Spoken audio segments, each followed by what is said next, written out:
Duduk bareng orang hebat episode kali ini, saya berkesempatan bertemu langsung dan berbincang langsung bersama orang yang saat ini sedang ramai diperbincangkan karena usianya yang masih sangat muda, yang menduduki jabatan menteri di Kabinet Indonesia Maju Presiden Jokowi. Langsung saja kita sapa. Selamat siang, Mas Menteri atau Kak Menteri nih izin. Boleh Mas, boleh Kak, Oke, bebas. kayaknya Kak Menteri ya.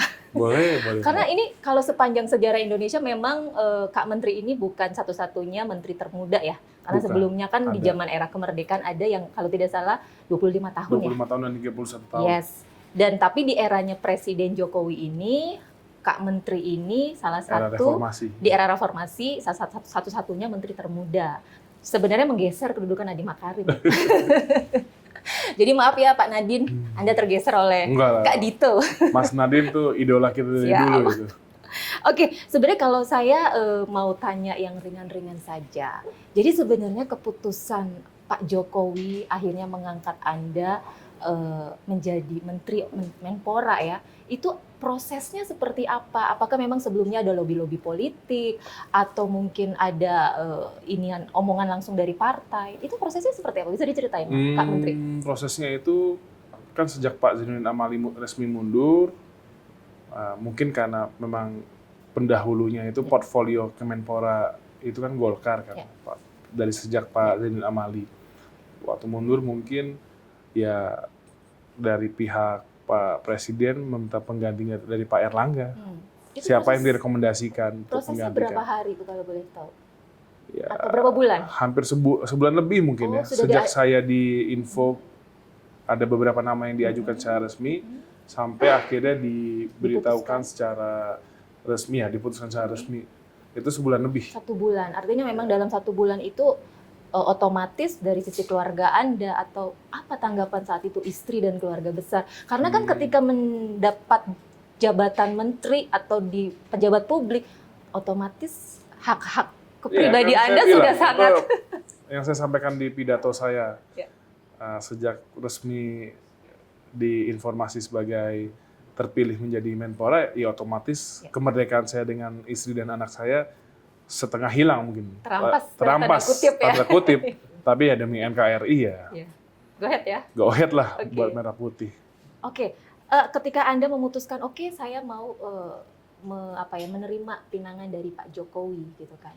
Apa yang ada dalam perasaan Anda terdalam deh? Apalagi usia Anda masih sangat muda, di mana pendahulu-pendahulunya itu kan anggaplah sudah senior gitu. Mixed feelings lah Mbak, nano-nano. Seneng. Nano-nanonya seperti apa? Ya bahagia, terharu. Tapi jujur saya lebih besar ketakutannya sih.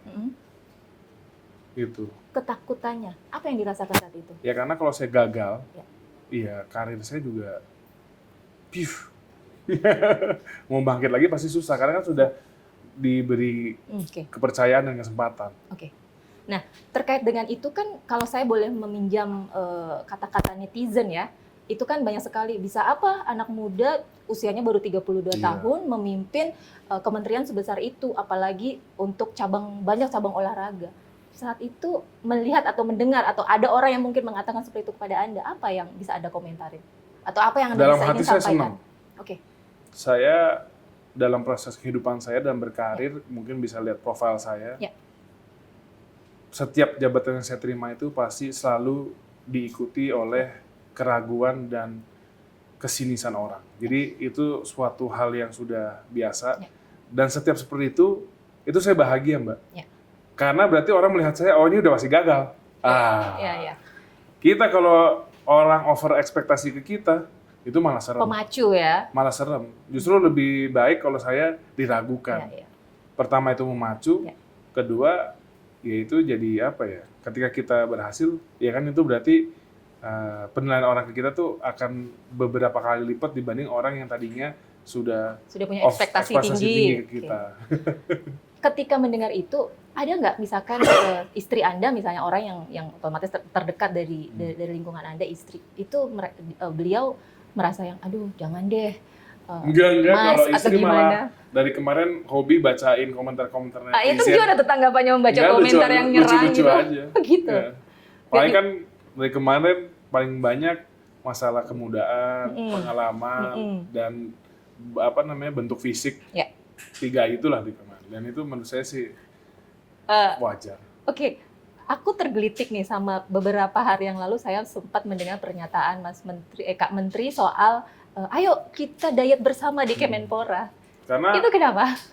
Memang harus bagaimana sih kalau menjadi menteri Menpora itu? ya saya berusaha realistis. Sebenarnya itu saya bukan dalam rangka mau bercanda atau apa, karena ya kita itu kan tidak bisa apa ya mengesampingkan lah bahwa kehidupan bersosial saat ini tuh variabel visualisasi itu sangat penting kan. Ya. Dan kalau saya sih mengakui bahwa sekarang ya emang fisik saya lagi nggak prima, beda dengan 2 tahun lalu mungkin. Ya. Jadi kan kalau lihat foto-foto saya dari 2015 sampai 2020 agak berbeda sama sekarang. Nah, waktu saya dipilih jadi Menteri Olahraga dan Pemuda, ya saya sudah sangat well aware bahwa ya orang pasti beranggapan harusnya Menteri Olahraga itu kan badannya seperti atlet. Ya. Jadi saya dalam rangka menjaga apa ya? Saya nggak mau ujungnya nanti malah netizen nyerang Bapak Presiden lah, Oh, ya gitu. kan? Jadi ya saya mengakui aja bahwa Menjaga marwah Presiden, Anda Iya. harus diet ketat ya. Iya dong. Jadi bukan Presiden nggak perintah, tapi ya tahu diri lah kita. Itu Iya. hebatnya anak muda itu kita selalu mawas diri ya. Iya. Bener nggak? Ya harus lah, kalau nggak bisa kepleset. Oh gitu. Oke, ini kalau tadi kita bicara keluarga, ketika Anda diputuskan atau dipinang oleh Pak Jokowi untuk menjadi memimpin Menpora ini, tanggapan teman-teman Anda khususnya, Anda kan ini kan salah satu petinggi di Rans United ya? Iya, Rans Nusantara Iya. dan Rans Basket. Itu gimana tuh? Iya. Mereka apa gitu, kesedihan apa dalam diri mereka? Ya mungkin kalau segi sedih itu ya sedih karena saya pasti kan harus mundur karena kan saya tidak mau menimbulkan konflik interest kan. Ya. Karena kan Menpora itu kan memegang banyak stakeholder Ya. olahraga jadi harus netral. Tapi ya lebih bangga dan bahagianya sih kalau saya lihat. Bangga ya? Pastilah. Dan pasti sudah disiapkan orang pengganti Anda ya di sana? Hah? Pasti sudah disiapkan orang pengganti Anda di sana?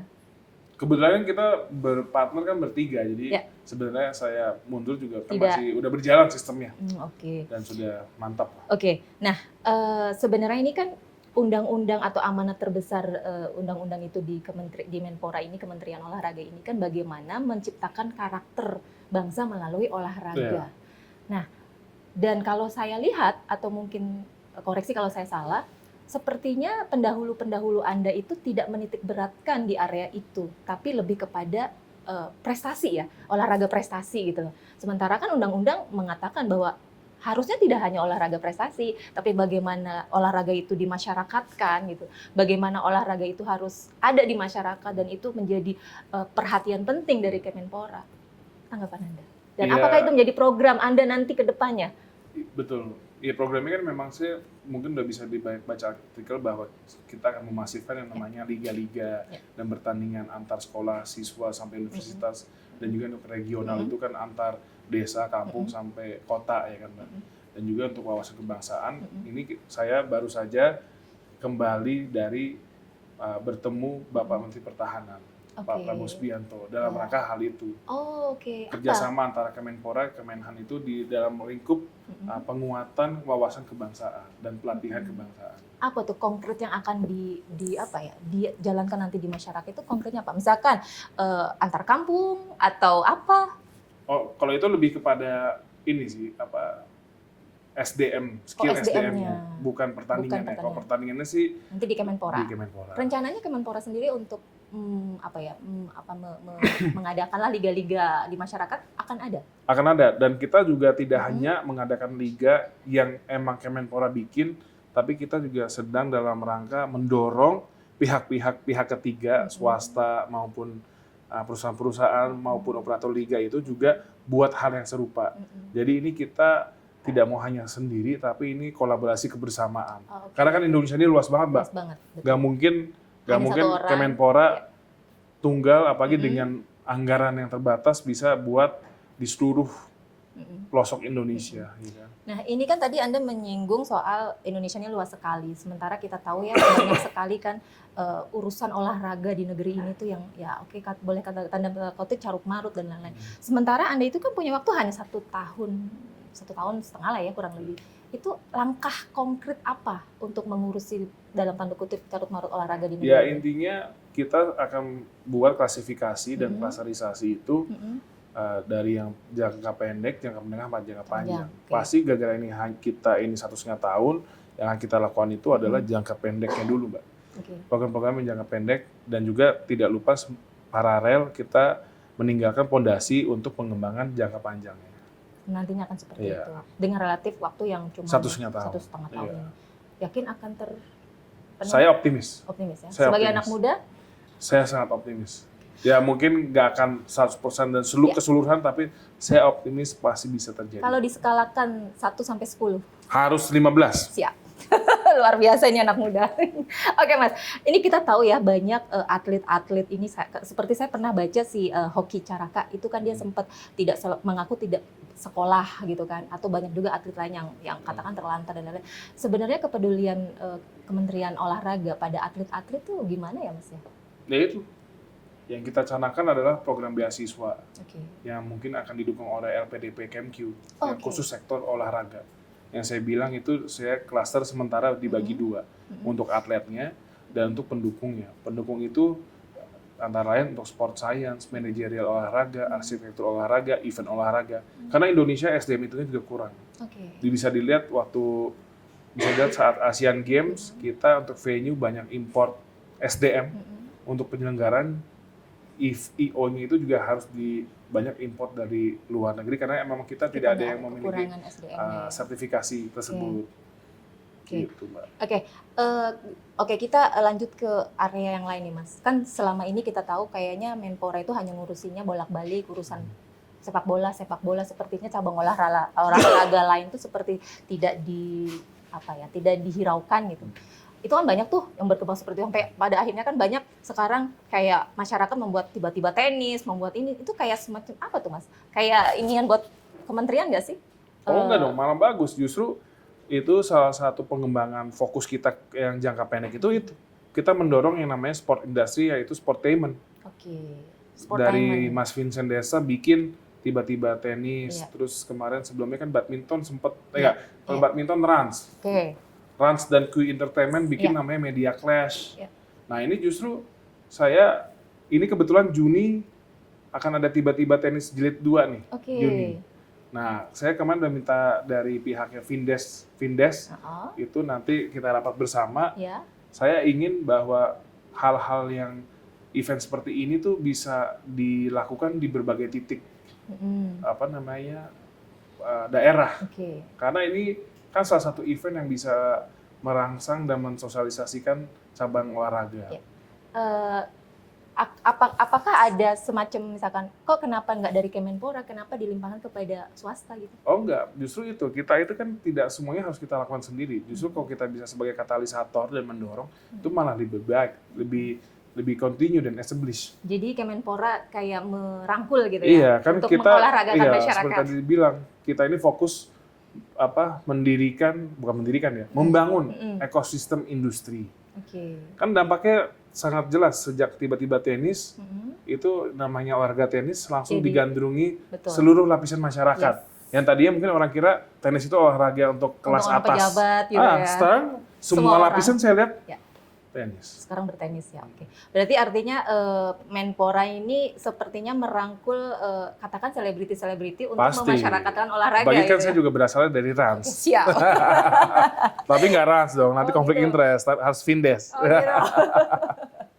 Tapi kalau memang Ras mengeluarkan Ya ini, pasti nggak perlu didukung. harus juga dong kita dukung. Oh, gitu. Dukung moral aja tapi kalau itu. Dukung moral, siap. Nih, ada istilah begini. Kenapa sih selama ini Menpora itu hanya mendukung soal sepak bola aja?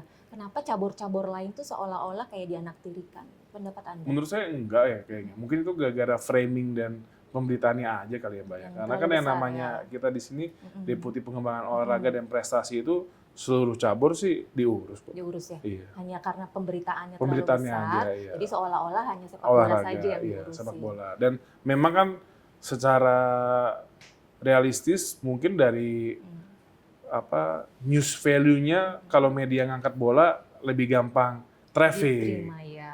Justru saya balikin ke media, harusnya TV One lebih banyak promosiin wall climbing, ya kan? promosiin dayung, atletik, gimnastik. Justru ini tugas dari Siap. TV1 Digital. Siap, Mas. Oke, kembali ke ini, Mas. Tadi sebenarnya sudah ditanyakan, ya, tapi nggak apa-apa kita tanya lagi ya. Soal kita kan pernah ada masalah dengan Israel kemarin yang pada akhirnya Piala Dunia kita dibatalkan oleh FIFA, dan dalam waktu dekat kan ada cabang lain yang di Bali. Kan sementara Wayan Koster sudah mulai menolak ya. Sudah. Itu nanti langkahnya dari Kemenpora seperti apa? Sementara belum ada pemberitaan resmi kepada Kemenpora, hanya di berita-berita saja. Yang pasti saya akan mencoba menjadi mediator yang baik dan mendudukan antara pemerintah daerah dan juga di sini karena ini hubungannya dengan hubungan luar negeri itu Kemlu. Jadi bukan Kemenpora. Ya, tapi karena ini eventnya adalah event olahraga, pasti Kemenpora secara otomatis terlibat. Jadi kita akan menjadi mediator dan mencari solusi yang terbaik. Solusi yang terbaik ya. Tapi akan gagal lagi nggak? Insya Allah enggak. Jangan. Jangan dong. Jangan. Oke, saya tadi masuk ke gedung ini, saya membaca DBON ya. Iya, Desain Besar Olahraga Nasional, dan itu adalah program dari sebelumnya. Itu adalah peraturan presiden yang dikeluarkan saat era Pak Zainuddin Amali. Betul. Apakah Anda akan melanjutkan? Pasti. Jadi saya masuk sini itu alhamdulillah Mbak, ini ibarat rumah. Pak Zainuddin Amali ini telah merenovasi rumah ini dengan baik. Siap. Jadi saya tinggal menambah interior dan meninggalinya. Nah itu renovasinya itu dalam bentuk Perpres tadi Debon. Debon itu ada fundamental. Jadi sekarang kita mengejar implementasinya dan eksekusinya. Nah, terakhir saya pengen tanya nih sama Kak Menteri nih. Pilih Lionel Messi atau Cristiano Ronaldo? Messi. Kenapa? Lebih ngetren aja sekarang. Selain itu? Nggak ada. Nggak ada. Oh ya Messi ya? Messi. Soalnya katanya Messi mau ke Indonesia. Oh gitu? Iya. Terus mau diundang ke sini? Ya pastilah kalau datang. Iya kan. Dulu saya juga datengin Cristiano Ronaldo. Ronaldinho ya. Waktu di belum jadi Menpora tapi. Coba harusnya datangnya pas saya udah jadi Menpora kan keren dia kesini mainnya di sini. Nilai lebih gitu ya. Iya. Salah timingnya kemarin. Mana ada yang tahu kan kita jadi Menpora. Mana ada yang tahu 32 tahun jadi menteri, ya kan? Tapi ngomong-ngomong itu, pernah mimpi nggak atau pernah membayangkan bahwa suatu saat gue harus jadi ini? Nggak ada. Saya tipikal orang yang dari zaman saya berproses itu, saya tidak pernah punya mimpi spesifik jabatan. Karena saya ngukur diri selalu lah, Mbak. Tapi pada akhirnya masuk ke politik? Kalau politik itu memang passion, gara-gara saya memang memiliki jiwa kritis dari kecil. Kenapa Golkar yang dipilih? Karena saya sudah mencoba banyak partai sebenarnya. Bukan mencoba ya, maksudnya saya merasakan atmosfer dan mencoba dalami. Menurut saya Partai Golkar itu adalah partai yang memberikan kita pertandingan yang setara. Artinya jadi tidak ada senioritas. Kompetisinya itu kompetisi yang mateng. Senioritas pasti ada lah. Maksudnya ya pokoknya kesempatan orang masuk Golkar itu semuanya sama. Sejajar ya? Sejajar. Walaupun misalnya anaknya siapa atau siapa. Tapi ngomong-ngomong soal background keluarga Anda itu kan sangat lekat sekali dengan olahraga ya? Iya. Jangan-jangan memang karena mungkin doa-doa orang tua Anda gitu sampai jadi menteri olahraga. Iya, lucunya bapak saya itu main basket di lapangan Kemenpora ini udah 3 tahun. Udah dari 2000 sejak lapangan ABC GBK direnovasi tuh di sini. Mungkin doa setiap kali main bisa jadi. Alam bawah sadar semoga anak saya jadi suatu menteri. saat. Doanya terkabul. Dan itu dipost sama Sandiaga Uno kan di IG-nya. Oh gitu? Iya, kemarin 2 hari lalu tiba-tiba sidak ke sini jam 11 Pak Menteri Pariwisata. Sayangnya belum ada di kantor, agennya di luar. Nah, ini dari tadi saya kan melihat Anda menggunakan topi gitu, dan saya juga waktu Anda pasca dilantik juga sowan ke beberapa KONI dan kementerian gitu. Anda juga terus menggunakan topi. Apakah ini akan dibangun menjadi ciri khas Anda karena Anda menjadi menteri termuda atau ada? Enggak sih, sebenarnya ini outfit saya sehari-hari sebenarnya, dan mungkin kan saya lebih banyak di lapangan ya Mbak. Jadi kalau kena matahari pakai topi kan lebih enak. Mungkin nggak ke istana pakai topi juga? Kemarin pakai sih. Ada komentar apa dari Pak Jokowi? Enggak, saya lepas habis itu. Kirain kan ke istananya pakai, masuk istananya simpen. Kira sama Pak Jokowi pakai topi, terus Pak Jokowi berkomentar gitu. Enggak ya? Tadi pas ke Pak Prabowo saya pakai topi, saya copot disuruh pakai lagi. Oh gitu, kata Iya. Pak Prabowo. Apa kata Pak Jangan Prabowo? dicopot, pakai aja. Coba nanti dicoba ke Pak Jokowi. Ide bagus kayaknya. Oke, satu kata. Korupsi. Korupsi kenapa? Satu kata untuk kata korupsi. Oh, katakan tidak lah, walaupun itu dulu udah dipakai sama kayak partai apa dulu pernah pakai. Tapi memang harus tidak jawabannya. Siap. Hanya itu aja. Hanya itu aja. Oke, terima kasih Siap. Kak Menteri. Semoga bisa menjalani hari-hari di rumah baru ini dengan memberikan vibe positif dan otomatis ada hal-hal yang baik untuk olahraga di negeri ini. Dan kita sudahi dulu. Oke, duduk bareng orang hebat. Saya akhiri. Tadi kita sudah berbincang-bincang dengan Kak Menteri, Menteri termuda di Kabinet Indonesia Maju Presiden Jokowi. Dan kita akan bertemu lagi di episode selanjutnya bersama saya dan sampai jumpa.